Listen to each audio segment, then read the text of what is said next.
pals, I'm here today to talk about 6 of my favourite reads so far in 2021. So I read all of these in May. I had an amazing reading month in May and I still haven't had a chance to talk about them. And I didn't want to miss talking about them because I'm almost certain that all of these books will make it to my favourite books of the year, and so I want to make sure I give them, you know, a nice space and recommend them to you guys and hope that more of you pick them up. So I've got 2 novels to talk about. I'm going to talk about them first. The first one is Fault Lines by Emily Itami. I'm going to say right off the bat, I'm not a fan of this cover. I prefer the US cover, but I don't think it has great covers either way, so don't be put off by this cover if you also, like me, don't like it. I was actually sent this one on NetGalley to read and review, but I enjoyed it so much that I picked up a physical copy, which is the case with quite a few of these books. So this book came out very recently. It's published by Phoenix, which is a sort of smaller publisher in the Orion publishing group, and I think they're a new publisher and this is their first book, so I'll definitely be looking at what they pick up in the future because they have good taste, even if not good cover design. So this is set in Tokyo. It's a contemporary novel. We follow a woman called Mizuki in her early 30s who's a wife and a mother of 2 young children. And at the opening of the novel, she's considering throwing herself off the balcony of her apartment block because she just feels really discontent. She's not really got a heart in it. It doesn't happen.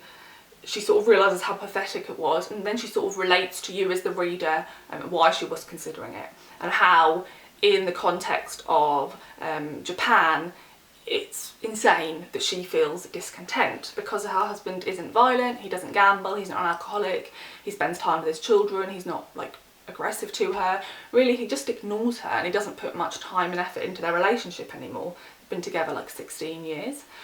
And so she just feels really discontent and felt that her life was going to be more exciting, more filled with love and romance, and she adores her children but she feels like there's something missing. And as a Japanese wife and mother, she feels like that's an awful thing to feel, that like her husband and children aren't enough and she needs some sort of independent drive for her life.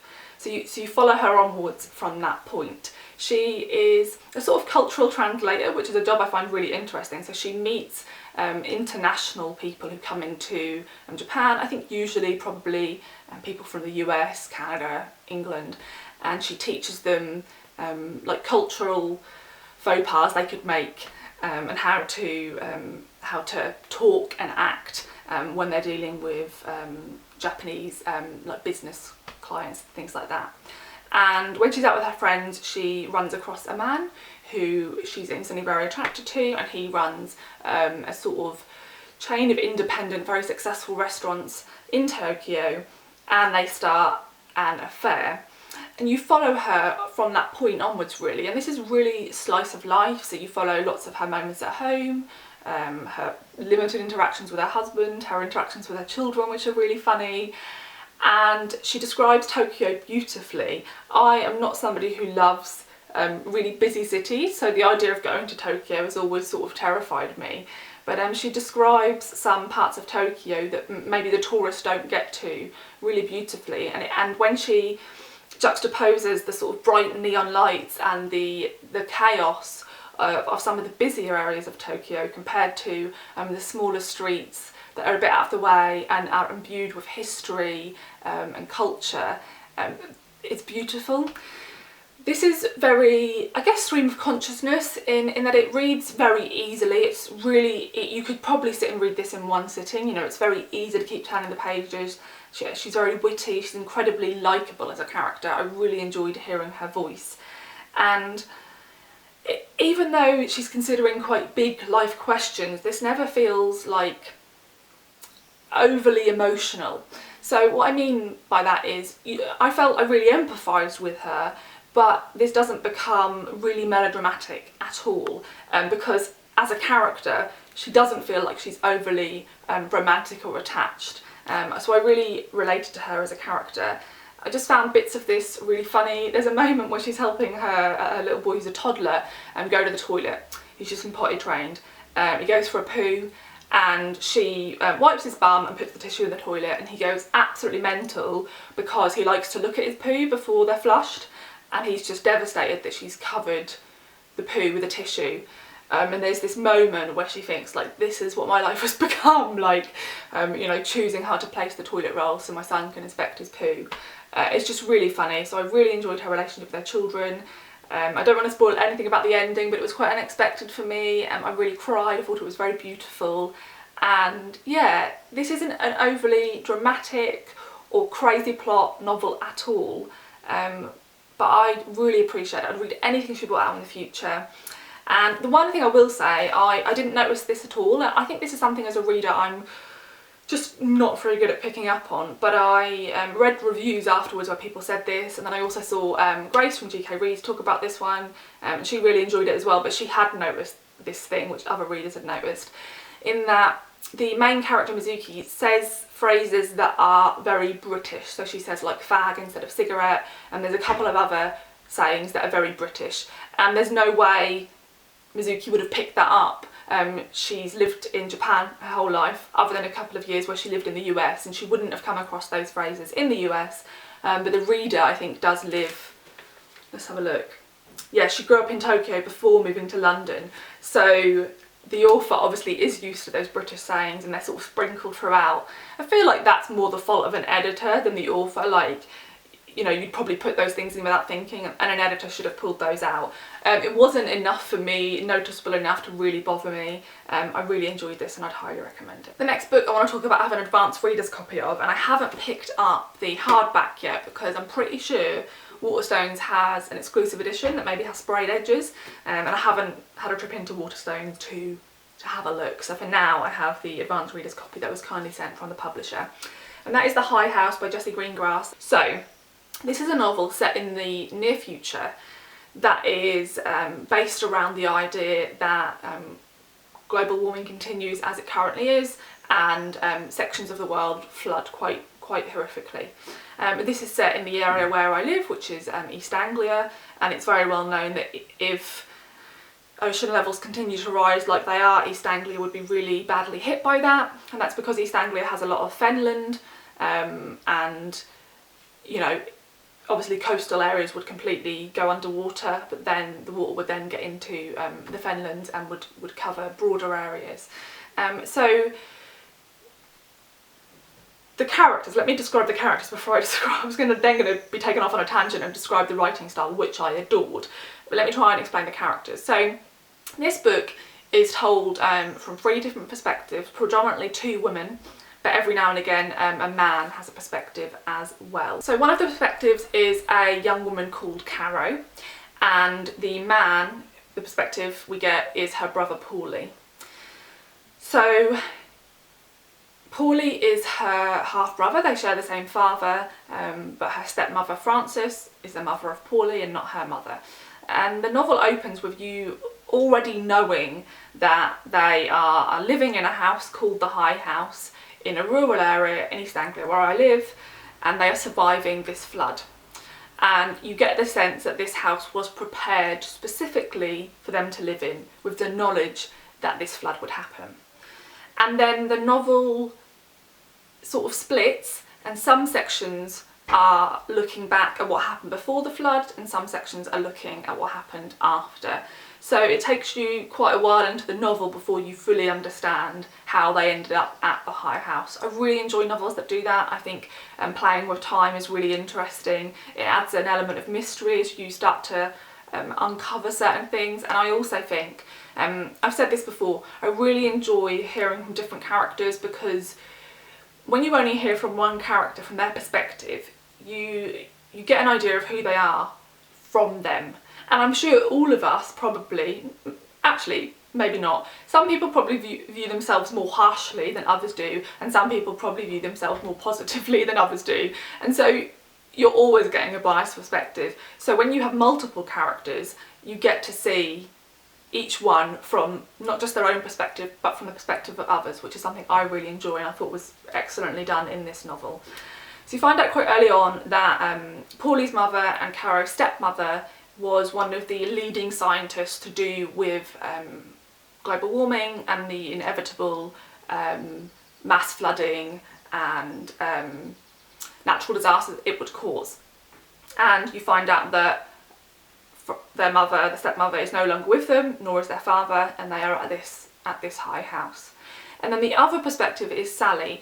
Now Sally and her grandfather who raised her, who was called Grandy throughout the novel, always lived near the high house and lived a very quiet life in this small village, and they now live at the high house with Caro and Paulie. So the novel is again very slow, very slice of life, beautifully written. I mean, I've said so many times on this channel that I love writing that really focuses on the landscape. I love writing that takes place in rural areas, and this is exactly that. It's beautiful in its description of the natural landscape and the fens, something, you know, there's not as many novels as I would like to be set in East Anglia. I think the way she wrote about the fenland was just beautiful, and made me, you know, realise probably how much we take for granted living here. So what I thought was excellent about this novel is, like I said, I enjoyed all the slice of life, the discussions of like what they were managing to grow and what they were managing to eat, but I also loved all the discussions as to the idea of survival and the idea of, like, the stepmother chose to have a child knowing in all of her research that in all likelihood he was going to live through a crisis like this. There's really excellent exploration of that, of the urge to be a parent over the knowledge that they were probably going to live quite a difficult life, and how selfish that was. I thought the discussion of that was excellent. It's something I think about a lot, and Johnny and I discuss a lot when we talk about whether we want children or not. A big part of that is it fair to bring a child into a world such as this? So that was something I found really interesting. But something else that was fascinating was this discussion of privilege. The high house is obviously on a higher area of land, but it's also quite a big house. It has quite a lot of natural resources around it. And the idea that probably more than these 4 people could be living in it and surviving off it, but they're not, and they're choosing not to invite more people. They're choosing not to invite other people there to survive. So there was really interesting sort of philosophical questions about the urge to survive, and at what cost, and what does it take from you as an individual, and how, I guess, empathetic can you be in a situation like that, which I really enjoyed. So I just want to give an example of the sort of exploration of these themes, which I think, reading it in a time such as this that we're living through, really resonated. After that I watched an earthquake, and then it was an outbreak of cholera, a flood, a drought. Every time the questions were the same. Each time people gave money for a while, and then there was something else, and the last thing was forgotten by all except those who presumably still lived inside of it. To watch became a hobby or a habit, and I thought I was better for it because at least I knew what was going on, but what difference did my knowledge make? Outside in the garden most things went on. The owls hooted, a fox barked. In the morning I ate my porridge and got dressed for school. We were no better than anyone else, Grandy and I. We noticed the changes but dismissed them, or said that they were only part of the inevitable, because doesn't the world always change one way or another?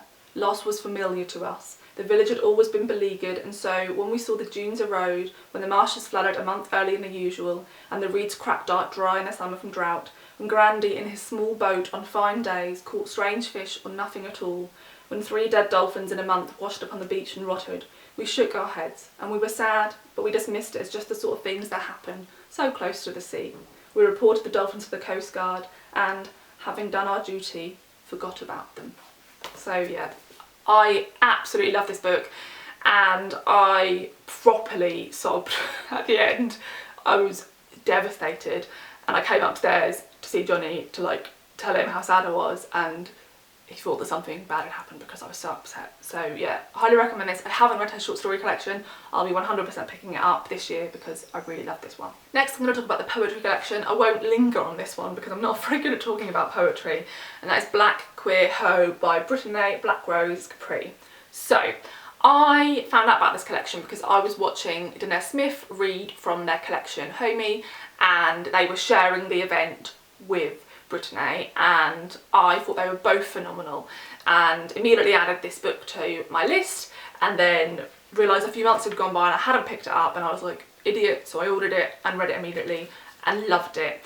Now I will say that I'm going to link the video, I've done this a couple of times, I'm going to link the video where They both read their poems. I highly recommend you go and listen to Britteney read her own poetry because, you know, I don't think anyone else can do it justice, and she reads her poetry beautifully. The emphasis she puts on certain words, the rhythm, yeah, she's a great like performance poet, so I feel like me reading any of these poems isn't going to do them justice. But I am going to read a bit of the foreword, which is written by Danez Smith, talking about this collection. And I'm going to read one of the last paragraphs, because a lot of the other paragraphs include bits from the poems. So this one sort of wraps up that what type of poetry it is. Folks call work unflinching too. I don't know if I vibe with that. I think I like work that flinches a little bit, work that addresses fear in a way that some label as fearlessness. To hell with fearlessness. These poems know fear and embrace it. Their strength is drawn not from an attempt to vanquish fear, but an attempt to understand the matrix of it, to learn to strive beside it. This brazen debut is good medicine and a needed shout in the world. Black Queer Hoe makes it clear Britteney Black Rose Kapri is a poet we must pay attention to, taking up the reins of many spoken word and literary ancestors and charging forward into poetics, unafraid to be ratchet and bare. Welcome to this motherfucking book. Journey into these poems knowing that Kapri might take care of you, but she also might cuss you out. Enter knowing damn well you might get told about yourself as the Black Queer Hoe sings her song. I loved this collection, like, I thought it was phenomenal. I guess as just like a brief descriptor, a lot of these poems focus on femininity, on womanhood, definitely on inhabiting a bigger body. A big part of this book, I mean, you can tell the brilliant cover, is on the way men and also women treat her because of the size, the space she takes up, the fact that she is both black, fat, queer and a woman, and all those things are things that people have like problems with, but she's all of them, and the amount of abuse she puts up with because of that. She writes with a level of aggression that I think a lot of people would veer away from in writing about their own life, which I thought was excellent. There's a poem in here about her being on the subway and a man starting to talk to her and him following her home and how she dealt with that, and it's excellent. They're all excellent. I'm going to say if you don't like swear words, don't read this book. It's filled with them. I think they have their place, and I think they 100% have their place in her poetry, and I love the poems all the more for it. I mean, I loved it. I think you know, it's tempting to read sections from these poems out, but I just think it's pointless because I've linked the video, and why would you listen to me read them when you could literally just click a button and listen to her read them and do it obviously like a gazillion times better. So just, you know, just go click on the video, have a listen to a couple of the poems, and you'll know right away if you're into it or not. And if you are, 100% pick the collection up because it's phenomenal, and one of, like, I've not read much poetry, but hands down one of my favourite collections. Do you want to come say hello? Albus has just come here. You saying hello? He's already purring. So definitely pick this one up, I loved it. The next one is the only one I don't have a physical copy of yet, but I will be picking one up. I borrowed this one from the library, so very glad to see my library had a copy. And that is Dancing at the Pretty Party, A Dead Mum's Graphic Memoir by Tyler Feder, or Fader, I'm not quite sure. So I love memoirs, and I really love graphic memoirs. I don't often find a graphic novel I truly love, but I really enjoy sort of graphic memoirs, non-fiction, and this one was no exception. I thought it was excellent. So the art style is as it appears on the cover, which is something I appreciate. I hate when you're led astray and you see the cover art and love it, and then you open the book and it isn't the same. This one is. So it has lots of these sort of pale pinks and blues and lilacs and peaches, which I really enjoy. I'm not someone who really enjoys lots of bright or deep colours. I quite like those sort of muted or sort of faded colours in graphic books, which this book certainly had. This book sort of opens at the point when Tyler's mum is diagnosed with cancer, and it's already fairly progressed, and so they have a sort of small amount of hope, but still there is still hope. And it follows them through the period of time where her mother gets progressively more ill, and how they deal with that as a family. She has 2 younger sisters and her father, and this book is really moving through those moments of her realising that her mother isn't going to survive, and her considering, like, you know, I'm going to come up to all these moments where my mum's not going to be here, she's going to miss these things, and then the guilt at thinking, well, because I'm the oldest sibling, at least I got mum to be at my high school graduation, which my sisters won't get, and this this guilt of knowing that because you're the oldest you've had moments the others won't have. And then, you know, the inevitable moment where her mum does die, and the thoughts she has now as someone who's living without her mother, the moments where something will happen in her everyday life where she thinks, oh, I need to call mum and tell her about that because she'll love it or she'll think it's hilarious, and hitting that brick wall of realising she can't do that, I thought was really beautiful. She also talks about the moments during her mother's illness where, you know, sometimes it was tiresome, like, to come back from college and to just want to be able to go home and to go straight to the hospital, and how there's moments you're going to feel guilty about. And when someone has a prolonged illness, you're not your best self, you're not the most selfless person at all times. It's not possible. This isn't something I've experienced. I think I've said before on here that my stepdad passed away from a heart attack a few years ago, but it was incredibly unexpected. He was at work and the police just turned up on my mum's door to tell her what happened, because they didn't manage to get him in the ambulance. He'd already died, and that's that's an experience in and of itself of the disbelief, which I understand must be completely different when you know somebody's going to die, especially if that goes on for quite a while. And, you know, God, we went over this as a family so much, you know, whether we'd have wished, if this is something you wish for, like my stepdad, to have maybe had more knowledge, but then he'd probably have had ill health, and he'd had to live knowing that he didn't have long left, which is awful. But that you lose those moments of being able to have those conversations you want to have, and that's something that throughout the book Tyler talks about, is that she got to have those moments with her mum, but actually it also means that the last year with her mum wasn't the person she had been. So she explores all these things. This won't be for everybody, especially if you've been through something like this. You may find it too much. I thought it was really well handled. And I just also love the art style. You know, there's some pages where it becomes a full page spread and she draws her mum and like describes the type of haircut her mum had and the type of clothes she wore and what that says about her. There's lots of lists and things like that. There's a section towards the end, there are Jewish families, there's a section towards the end where they're at the shiva, and her talking about her being surrounded by her cousins and her sisters, and it's her sister's birthday, and they sort of incorporate that into the shiva. And yeah, I thought this was devastating but also filled with love and joy, so I gave it 5 stars. I really recommend it. The next one is another book I read on my e-reader via NetGalley. I picked up a physical copy because I really enjoyed it, and that is The Colour of God by Ayesha S. Chaudhry. This is a memoir in essays that is absolutely excellent. I'm going to read you the short blurb because I just know I won't do it justice if I describe what this book is about. The Colour of God is the story of a child raised in Canada by parents who embraced a puritanical version of Islam to shield them from racism. The author explores the joys and sorrows of growing up in a fundamentalist Muslim household, wedding grand historical narratives of colonialism and migration to the small, intimate heartbreaks of modern life. In revisiting the beliefs and ideals she was raised with, Chaudhry invites us to reimagine our ideas of self and family, state and citizenship, love and loss. This is absolutely excellent, okay?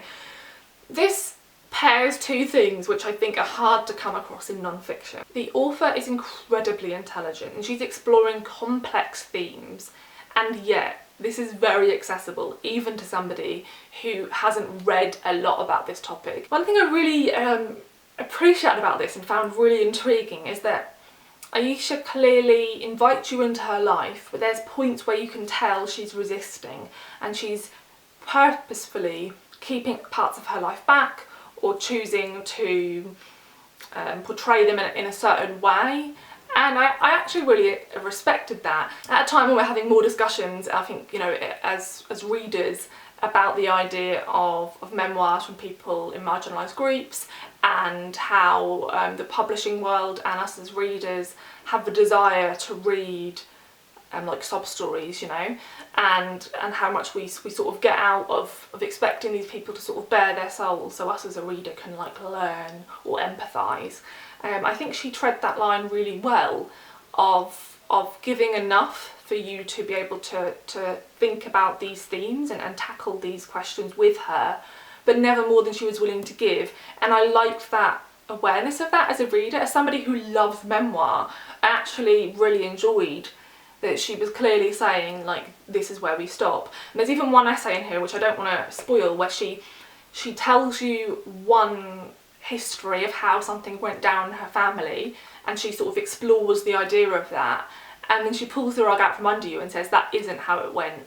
But if I told you the truth to begin with, you'd think about my family in a certain way, and I didn't want you to do that. And I thought that was really smart.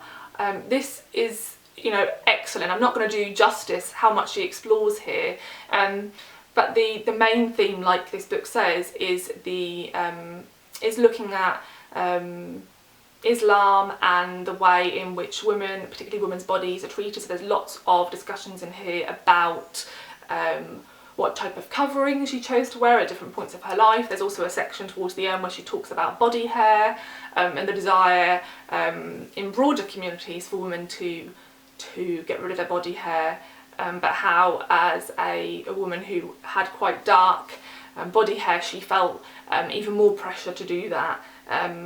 And there's lots of frank discussions about the fact that, like this says, her parents became part of a fundamentalist group. At points she acknowledges that it almost edged onto like the cult-like. There's lots of sections I've tabbed in here. You could pretty much tab every page in this book, but I'm going to read a few of these sections out just to give you an idea of the way she writes and the type of theme she's exploring.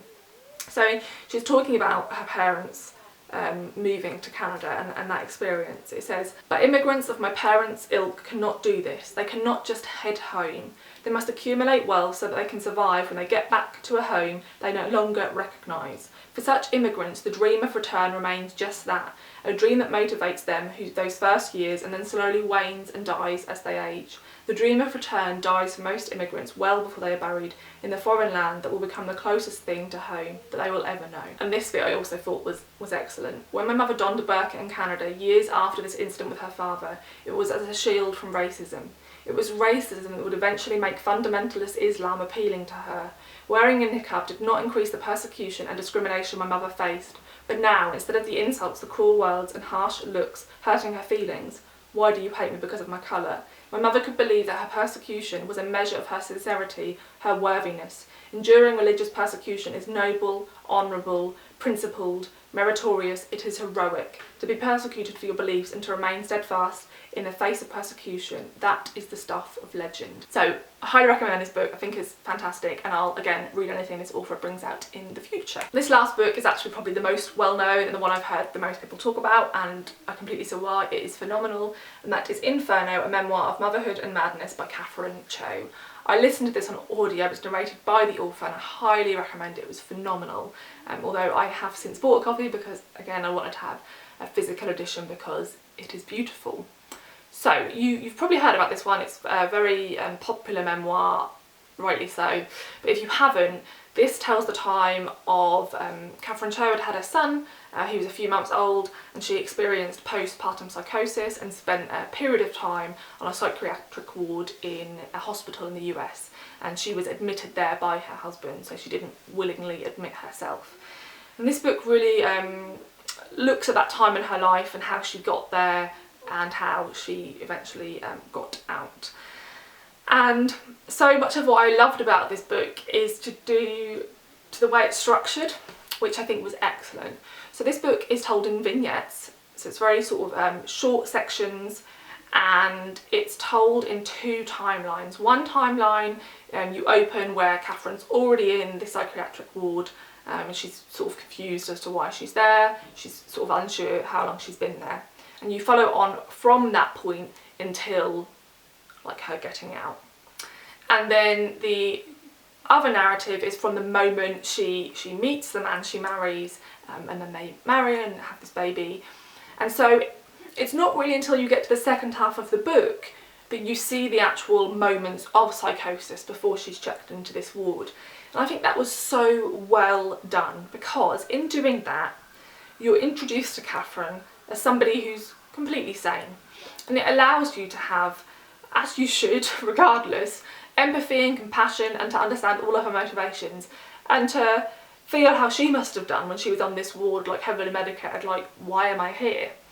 So you're allowed to sort of be in the moment with her. And I think if this had been told in a linear narrative, then you would have sort of lost that period of how she felt confused and questioning why she was there, because you as the reader would know why she was there. And you're also allowed to meet Catherine before the moments where things get really dark, which is something that I think was brilliant. This book, whilst talking about the reality of her life pre and post psychosis and during, she also touches on a lot of sort of Korean fairy tales and Korean traditions. So a big factor in her psychosis, which is something else I appreciate, she really doesn't shy away from, she doesn't specifically blame anybody for her psychosis during the book, but she also is completely honest about the things that she thinks attributed to the psychosis, and in large part that was the way her in-laws acted. And so there's a belief in Korean families that children shouldn't leave the house until they're 100 days old. At the point of living for 100 days they're sort of safe to leave the house, and they have a 100-day celebration.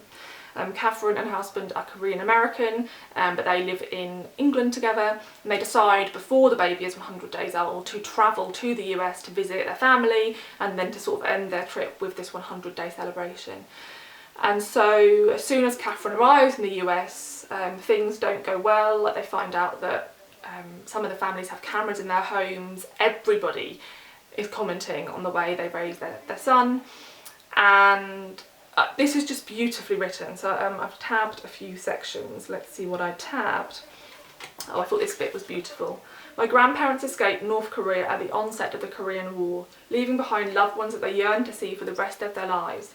It's a common story, the people who fled, leaving behind parents and children, promising to be reunited, not knowing that the borders would close and all communication would be lost.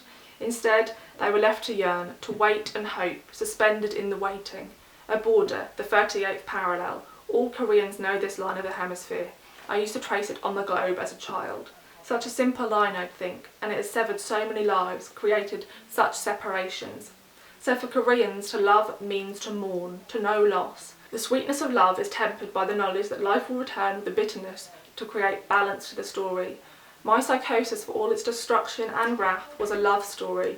It was a story of sacrifice, an obsessive search for my husband.